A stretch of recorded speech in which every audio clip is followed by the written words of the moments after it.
జై హింద్, జై భారత్, జై తెలంగాణ. ఫ్రెండ్స్, నేను మీ Girish Daramuni. Welcome to our channel Chitragupt. బంగ్లాదేశ్కి భయమైందంట. బద్దలు గడగడ గడగడ వణుకుడు మొదలవుతున్నాయంట బంగ్లాదేశ్కి. ఏమైంది గిరీష్ అని అంటే, మన వాళ్ళు కూడా ఉన్న దగ్గర ఉండరు కదా. జూలై 5th అనేది డేట్ చాలా కీలకమైన డేట్ బంగ్లాదేశ్కి. అదే రోజు రెజిమ్ చేంజ్ చేసి రేలు షేక్ హసీనాని పంపించేసి అక్కడి నుంచి. అది ఏ రకంగా జరిగిందో మనం అందరం చూసినాం, మనం సాక్షులమైనాం. సరే, ఆమె తలదాచుకోనికే భారతదేశంలో వచ్చింది. 2 సంవత్సరాల తర్వాత మనోళ్ళు కూడా చూడు నిజంగా ఒక ప్రెస్ మీట్ అయ్యింది. ఇప్పుడు షేక్ హసీనా ఎక్కడుంది? ఇండియాలో ఉంది. ప్రెస్ మీట్ ఎక్కడికైనా పెడతారు? ఇండియాలోకైనా పెడతారు. కాకపోతే వీడియో మొత్తం పెట్టలే, వీడియో మొత్తం రాలే. కేవలం వాయిస్ వచ్చింది. ఆమె ప్రెస్ మీటింగ్ మొత్తం మాట్లాడినట్టు కూడా వచ్చింది. ఆమె అలా క్లియర్ కట్గా చెప్పింది, నేను సస్తనో బత్తనో నాకు తెలియదు, కానీ నేనైతే బంగ్లాదేశ్ పోతున్నా, డిసెంబర్లో బంగ్లాదేశ్ పోతున్నా, మీరు ఏం చేసుకుంటారో చేసుకుంటారు అని అన్నారు.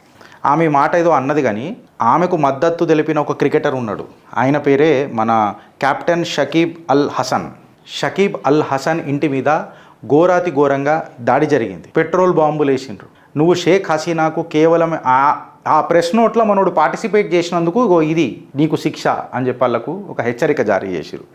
ఇప్పటికీ షేక్ హసీనా 2 సార్లు 3 సార్లు పోయింది, బయటకు పోయింది, మళ్ళీ వచ్చింది, కొట్లాడింది, తన సత్తా నిరూపించుకుంది. బట్ ఈసారి ఆమె వయసు 78 సంవత్సరాలు. సో మళ్ళీ ఆమెకు వయసు సహకరిస్తుందా లేదా నాకు ఒక పెద్ద question. But at the same time మనోళ్ళు కూడా ఈ ఇత్తనం నాటిండ్రు. ఏమ్రా బరకుడదారు కైసే అని చెప్పి నాటిండ్రు. అంటే ఇది మజాక్ కాదు, ఇది వాడు అరాచకం చేస్తున్న కథకు మనోళ్ళు కూడా చరమగీతం పాడతాం రే అని చెప్పి ఒక మెసేజ్ ఇచ్చిండ్రు. వాడో పెద్ద లకోట రాసిండు బంగ్లాదేశోడు లెటర్.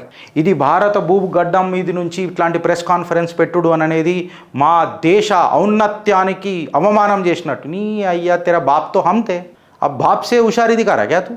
అయ్యం రా, మేము అయ్యలం ఆర్ బాప్ ఐసీ చోతాయి బే. ఆ బిగడే హువే నాకు వచ్చింది కొంచెం, కానీ ఇక ఆపుకుంటున్నాను. ఆడు మనని అంటాడు. మేము ముందే చెప్పినాం, August 3కే ఒక చిన్న లెటర్ కూడా రాసినాం భారత్ సర్కార్కి, ఇట్లాంటివి ఏం చేయొద్దు, దరికే మారే బయట చేస్తాం. ఇగో మాకు అనిపిస్తే మేము చేస్తాం. ఇప్పటికి ఎన్నోసార్లు మేము లెటర్లు రాసినాం భారత్ సర్కార్కి, షేక్ హసీనాను బంగ్లాదేశ్కి పంపించేయరని. మీరు పంపిస్తలేరు, మీరు సైలెంట్గా ఉంటుర్రు. ఈడ కొన్ని మా సమస్యలు వస్తేనే సైలెంట్గా ఉంటాం మేము. మీ సమస్యలకు మీ మీదకి రెస్పాన్స్ ఇస్తాంరా.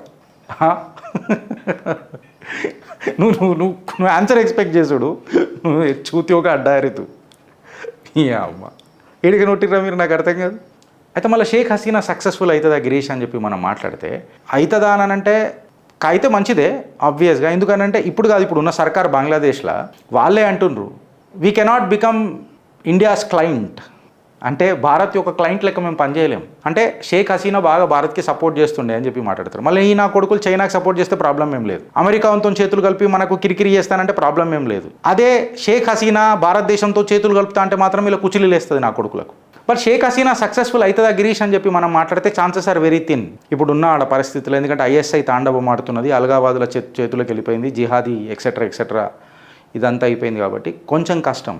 మళ్ళీ ఆమె కొడుకు గిరీష్ అని అంటే మనోడైతే యూకేలోనే ఉన్నాడు. ఉన్నమాట చెప్పాలనంటే డైనాస్టిక్ రూల్ అని అంటాం చూడు, అమ్మ ప్రైమ్ మినిస్టర్, సో నాకు అదే వస్తుంది కాబట్టి నేను ఉంటా అనే తత్వంలో. సో ఆడ క్రెడిబుల్ లీడర్ అనేటోడు ఇప్పుడు మళ్ళీ అవామీ లీగ్కి ఉన్నారా లేదా అనేది ఒక పెద్ద క్వశ్చన్. అన్నిటికంటే పెద్ద క్వశ్చన్ ఏందని అంటే, ఇండియా నువ్వు మమ్మల్ని ఎందుకు గెలుపుతున్నావు? నువ్వు ఐఎస్ఐతో చేతులు ఎందుకు గెలిపినావు? నువ్వు పాకిస్తానీ మిలిటరీని ఎందుకు దించుతానంటున్నావు? నువ్వు చైనాతో ఎందుకు చేతులు కలిపినావు? మేమేదో బ్రిక్స్కి రారా బిచ్చపోడా అని చెప్పి పిలిస్తే ఆమె దేకుంగా హబా నువ్వు వస్తే ఏమవుతుందిరా, చిప్ప చేతుకొని పట్టుకొని తిరిగేటోనే.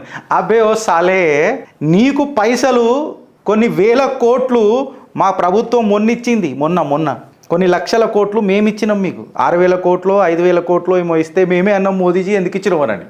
6,000 కోట్లు కూడా ఇచ్చినాం ఏదో పైసా.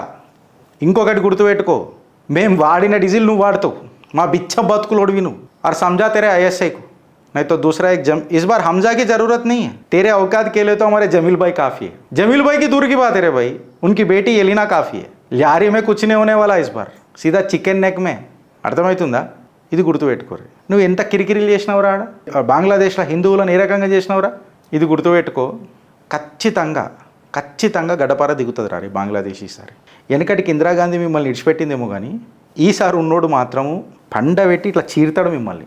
ఇట్లా చీరి కుడి పక్కన ఉన్నది పాకిస్తాన్లో వేస్తాడు, ఎడమ పక్కన ఉన్నది ఇట్లా వేస్తుంది, ఇక దాటిపోతుంది ఇక అది, ఇక దాటిపోతుంది ఇక అది, ఈస్టర్న్ బార్డర్లు దాటిపోతుంది అది. ఇక ఇది అర్థం చేసుకో.